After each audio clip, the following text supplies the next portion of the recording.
There's a particular kind of quiet that settles in so on a Saturday evening around 8 o'clock. The house is still. The clock on the wall keeps its steady tick. A man sits in his chair with the television on low or maybe not on at all. His phone lies face down on the side table. For months, that hour almost always brought a message. Nothing dramatic, just a simple check-in. How was your day? Or I was thinking about you. Sometimes only a short note about something small that happened. It was never urgent. It was simply there, like a soft light left on in another room. Tonight the light is off. No message arrives. The silence stretches longer than he expected. It isn't the tense silence that follows an argument. It's emptier than that. He notices himself waiting for something he hadn't realized he was waiting for. The first feeling isn't anger or even curiosity. It's a small, hollow space that wasn't there before, as if someone had quietly switched off a background sound he had grown so used to that he no longer heard it. I want to tell you about Diane. She's 61. After a long marriage that ended without bitterness, she began seeing a man of 63. He was steady, decent, the kind of man who had already raised his children and seemed to know how to live quietly. For nearly a year, Diane was the one who kept the connection warm. She asked about his day. She suggested the weekend plans. When he grew quiet for a stretch, she was the one who reached across the gap with a light message. She never thought of it as effort. She thought of it as what a grown woman does to keep something good from cooling. Then, without any announcement, she stopped. She no longer sent the first message. She no longer filled the pauses. She spent more evenings with her friends, with her grandchildren, or simply alone in a house that finally felt peaceful. 3 weeks later, he called. Not a short text, a real call. He asked real questions. He suggested plans. Diane felt relief, and then a quiet confusion. She hadn't been playing any game. So why did his presence only strengthen after she stopped carrying the quiet between them? What happened inside him is the part most people never talk about. At this age, 55, 60, 65, many men have built a life that looks solid from the outside. Work is settled or finished, children are grown, routines are in place, health is managed. What is less visible is how much of their inner steadiness has been quietly supported by a woman's steady presence, not the dramatic presence. The small, consistent kind, the message that arrives when the day has gone flat, the question that shows someone is still thinking of him, the gentle reaching that keeps the space between them from growing cold. Those things form a kind of emotional background noise, soft, continuous, almost unnoticed. As long as it continues, he never has to sit fully inside the silence of his own life. When that background stops, the silence becomes audible. At first it may only register as mild irritation. She's quieter lately. But if the change lasts more than a few days, something deeper begins to surface. He starts to sense that the ease he felt in the relationship was not entirely his own doing. A large part of the emotional temperature had been maintained by her. He had grown used to arriving when it suited him, knowing the connection would still be warm when he did. That realization is rarely comfortable at this stage of life. Energy is no longer endless. The prospect of starting over carries more weight than it did at 40. The quiet fear of being alone in the later years is no longer theoretical. And the simple act of having to generate emotional momentum rather than receiving it asks for a kind of effort many men have spent decades not having to make. Not because they are uncaring, but because the structure of their earlier lives often allowed them to remain the one who was provided for rather than the one who provided the emotional continuity. The feeling that rises is not the sharp panic of losing someone in the dramatic sense. It is quieter and more unsettling, the recognition that if she no longer fills the spaces, those spaces now belong to him, and he is not entirely sure he wants to live inside them. That is the moment some men begin to move. They call, they ask, they make the plan, not out of strategy, and not because they suddenly feel deprived in the ordinary way. They move because the quiet comfort they had taken as permanent, has revealed itself as something that required her ongoing willingness. When that willingness is no longer automatic, the relationship stops feeling like a settled part of the landscape and starts feeling like something that must be chosen again. Some men will choose it. Others will grow uneasy, find fault, or slowly withdraw because carrying the emotional weight themselves is not something they are prepared or able to do. Both responses tell the truth. What most women never hear is how that truth actually lands inside a man at this stage of life. It does not arrive as a sudden revelation. It arrives in fragments, usually in the ordinary hours when nothing else is demanding his attention. He notices it first in the small absences. The evening that used to contain a light message now contains only the sound of the house. The weekend that used to have a suggestion already waiting now requires him to decide whether to reach out or simply let the days pass. At first he may tell himself she is busy, or tired, or simply in a quieter mood. That explanation works for a short while.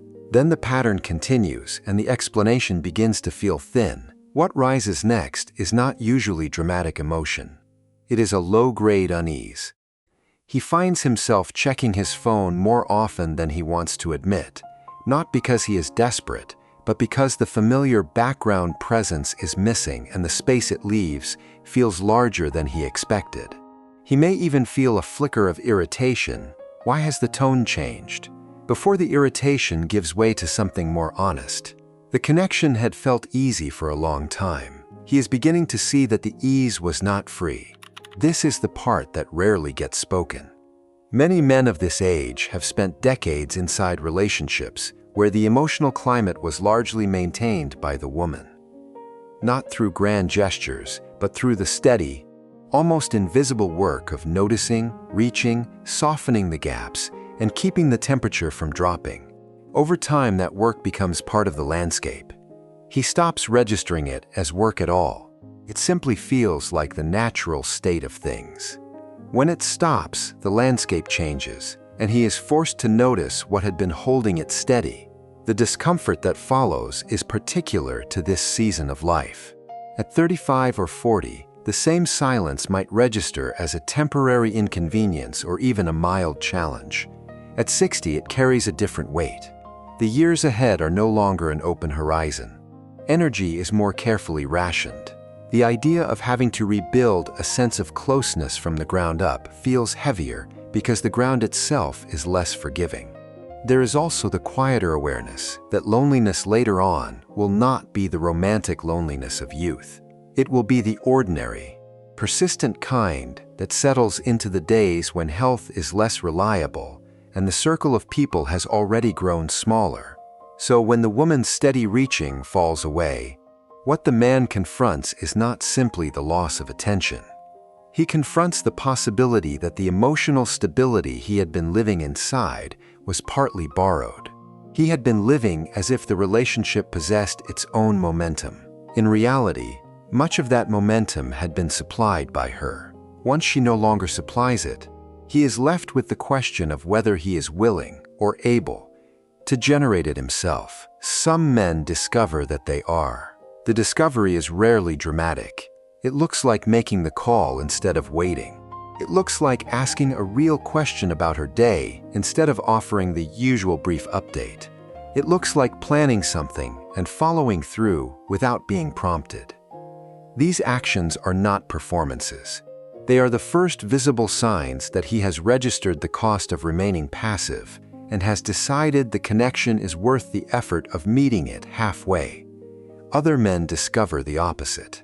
The same silence that prompts one man to step forward prompts another to withdraw further, to grow critical, or to decide that the relationship has become too much work. What he is often reacting to is not the woman's actual distance, but the sudden requirement that he carry more of the emotional weight than he is accustomed to. At this age, some men simply do not have the inner resources or the willingness to do so. The relationship that once felt comfortable now feels demanding, and demand is something many have spent a lifetime arranging their lives to avoid. Neither response is mysterious once you understand what has shifted. The woman did not create scarcity. She simply stopped providing the quiet scaffolding that had allowed the man to remain in a low-effort position without noticing the cost. When that scaffolding is removed, the true structure of the relationship becomes visible.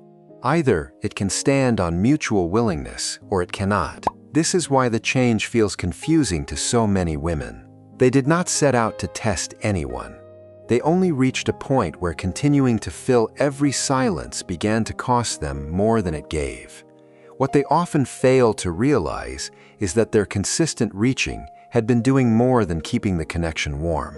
It had been protecting the man from having to feel the full weight of his own emotional passivity. Once that protection is withdrawn, he is left alone with it. Some men will meet that reality and choose differently, others will not. Diane eventually saw both possibilities play out in her own life. The man who had grown used to her steady presence did increase his effort for a time. The calls continued. The plans became more consistent. Yet she also noticed something quieter. The effort still required a certain amount of her remaining attention to keep it from slipping backward. When she allowed even that residual carrying to ease, the connection gradually returned to its earlier unevenness. She did not feel bitter. She felt clear. The relationship had been real in its affection, but it had never been equal in its willingness to sustain itself. That clarity is the real gift of no longer filling every silence. It does not guarantee that a man will rise to the occasion. It simply removes the camouflage that allowed both people to pretend the relationship was more balanced than it was. At this stage of life, that kind of honesty is more valuable than prolonged uncertainty. The years left are too important to spend maintaining someone else's emotional comfort at the expense of your own. You do not have to become distant or cold. You only have to stop performing the quiet labor that has been keeping the connection from revealing its true nature. When you do, the man who is capable of choosing you in a sustained way will have room to show it. The man who needed your constant reaching in order to feel secure will also show himself. Both outcomes leave you with something essential: the ability to protect the peace you have worked hard to build, without continuing to carry what was never yours to carry alone. The silence that once felt empty becomes, in time, simply honest, and honesty at this age is the beginning of real steadiness.